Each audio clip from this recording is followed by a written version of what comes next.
Science कहती है कि एनर्जी यानी ऊर्जा कभी नष्ट नहीं होती, वो बस सोर्सेस बदलती है। हमारे अंदर भी एक ऊर्जा है जो हमको चलाती है। हम उसे कुछ भी नाम दे सकते हैं, प्राण, जीवनी शक्ति या ऊर्जा या कि आत्मा।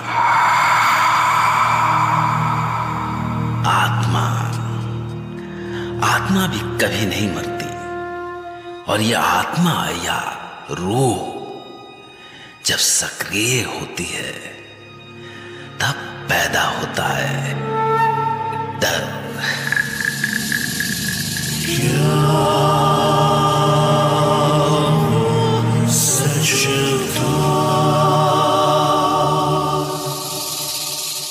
मैं डॉक्टर नागर आपके सामने कुछ ऐसी ही एक कहानी लेकर आया हूं। आज हुई घटना को समझने के लिए हमें कल की घटना को समझना होगा। कुछ ऐसा ही होता है हमारी आज की कहानी में बैनर्जी फैमिली के साथ। Myself Shomali Banerjee. मेरे हस्बैंड का नाम प्रशांतो बैनर्जी है। हमारा एक चांद सा बेटा है जिसका नाम है सुमंतो, और उसे हम प्यार से पोल्टू बुलाते हैं। हम मुंबई में एक खुशहाल जिंदगी बिता रहे थे। मुझको याद है कि हमने उसी दिन पोल्टू का 8th बर्थडे मनाया था। पार्टी के बाद सब मेहमान चले गए। हम भी सोने की तैयारी कर रहे थे कि मैंने पोल्टू के रूम से उसकी हंसने की आवाज सुनी। मैंने सोचा पोल्टू अकेला इतनी रात में किससे बात कर रहा है। अब मेरी बारी। बॉल मुझे दो ना। अब मैं बॉल थ्रो करूँगा। दो जल्दी। ओके चलो, उधर चलो। देखो चीटिंग नहीं कर रहा। और मैं जब उसके रूम में गई, पोल्टू सुना, किससे बात कर रहे हो बेटा? पोल्टू है माँ? किससे बात कर रहे थे? बोलो। अरे आप मुझे ऐसे क्यों देख रहे हो? कुछ नहीं, मुझे बहुत नींद आ रही है। मैं सोने जा रहा हूँ। गुड नाइट माँ। अरे शोमाली। ओह तुम। क्या हुआ शोमाली? वो अभी पोल्टू किसी से बातें कर रहा था। बातें? किससे? अरे वो तो सो रहा है। हाँ मगर अभी किसी से। Oho Shomali sweetheart, I think you are tired. तुमको आराम की जरूरत है। चलो जाके सो जाते हैं, ठीक है? जो कुछ मैंने देखा था उस पर मुझको ही यकीन नहीं था, तो भला प्रशांत को कैसे यकीन होता कि पोल्टू अकेले में किसी से बातें कर रहा था। और फिर एक दिन संडे को सब घर पर थे।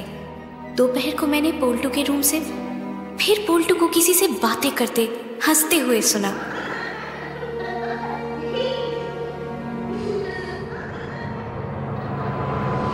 और मैंने जो भी देखा उस पर यकीन नहीं हुआ। पोल्टू कैरम बोर्ड खेल रहा था, मगर अकेले नहीं, किसी के साथ। और वो जिसके साथ खेल रहा था वो दिख नहीं रहा था, सिर्फ स्ट्राइक कर रहा था।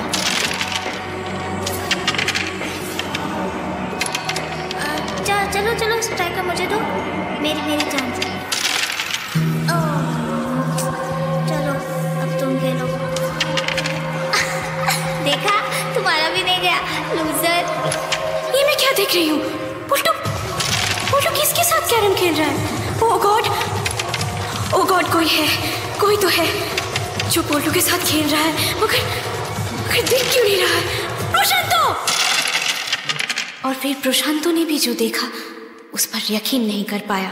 फिर एक दिन प्रशांतो ने पोल्टू से ही पूछा, पोल्टू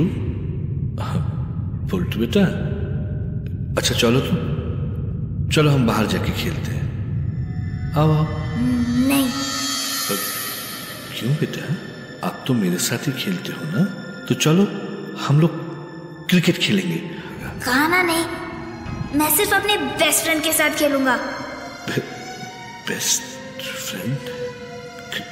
कौन है बेटा आपका बेस्ट फ्रेंड? तो आपके किसी फ्रेंड को नहीं जानते? आप जानते हो बाबा?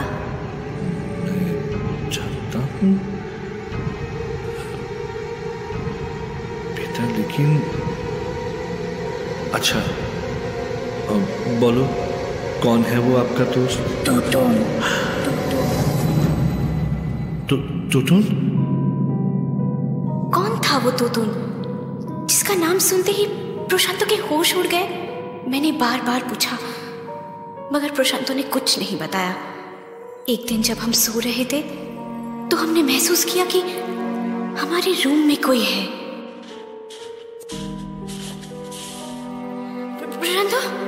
प्रशांतो, कोई है? ये कैसी आवाजें आ रही है? कौन है? अरे बोलता क्यों नहीं? कौन है? टेबल लैंप जलाओ जल्दी। ओ भगवान, ये तो बोल्टो है।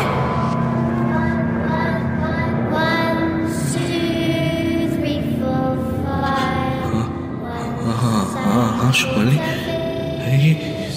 ये बोल्टो को क्या हो गया?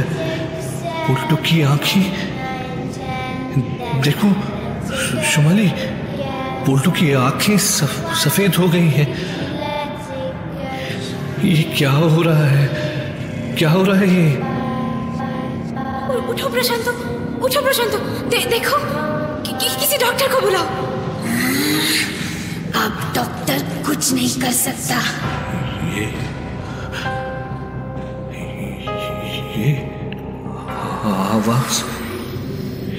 ये आवाज तो बोल्टो की नहीं है।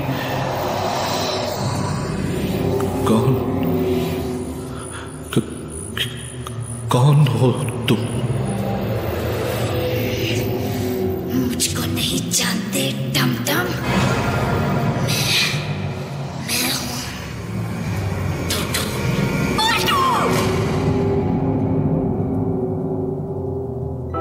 बोल्टो बेहोश हो गया। जैसे जैसे दिन बीते बोल्टो की कंडीशन और बिगड़ती गई। उसका चेहरा सफेद पड़ता गया।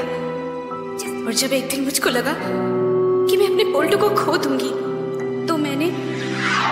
बताओ प्रशांतो, कौन है ये टूटून? क्या रिलेशन है तुम्हारा उससे? बताओ कि ये टमटम कौन है? बोलो, कहीं ऐसा ना हो कि तुम्हारी चुप्पी बोल्टो की जान ले ले। नहीं ना शुमाली, नहीं, ऐसा नहीं होगा। ऐसा हो ही नहीं सकता। शुमाली,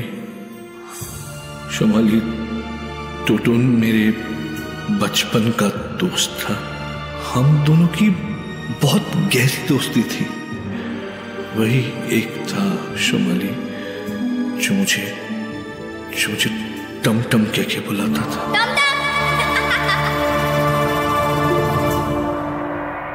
एक बार की बात है शुमाली, हम लगभग 8 साल के थे। साथ साथ हम गांव के स्कूल में जाते थे और स्कूल और घर के बीच में एक पुराना मंदिर था, माँ काली का मंदिर। और उसी मंदिर के पास एक तालाब था। गांव के लोग कहते थे कि वो तालाब अभिशप्त है, कोई न कोई उसमें डूब के हर साल जरूर मरता है। हमारे माँ बाप ने भी हमको वहां जाने से मना किया था। लेकिन उस दिन हम खेल खेल में वहां चले गए और उस तालाब में पत्थर फेंकने लगे। ना जाने मुझे क्या सूझी, मैंने टूटून को तालाब में धक्का दे दिया। मजाक में।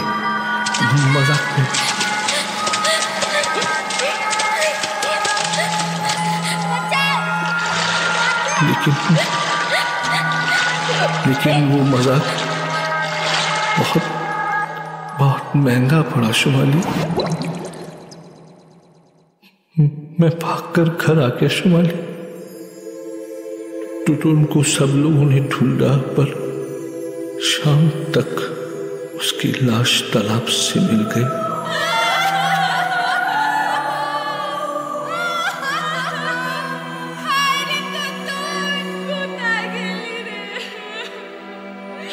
सब गांव वालों को और तोतुन के भी घर वालों को यह लगा कि उस अभिशप्त पापी तालाब ने एक और बलि ले ली। उसके बाद हम कोलकाता आ गए और धीरे धीरे मैंने तोतुन की याद भुला दी। लेकिन तोतुन तुमको नहीं भूला।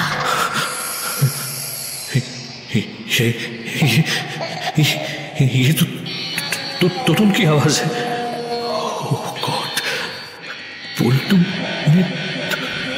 पुलटू में तोतुन का साया।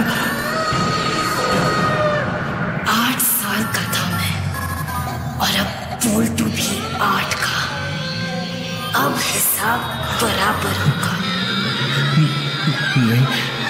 नहीं, बिल्कुल नहीं। धीरे धीरे पोल्टू की हालत और बिगड़ती गई, और एक दिन जब प्रशांत से नहीं रहा गया तो वो फूट फूट कर रो दिया। तो उनसे उसने अपने बच्चे की जान की भीख मांगी।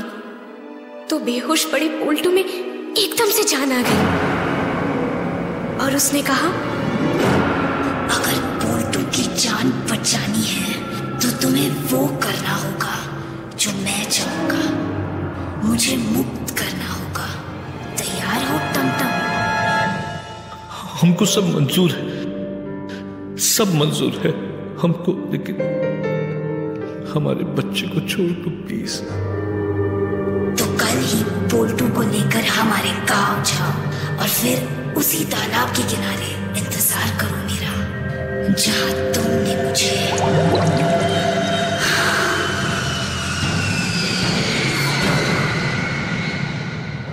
जैसे जैसे तोतुन ने बताया हम वैसे ही करते गए।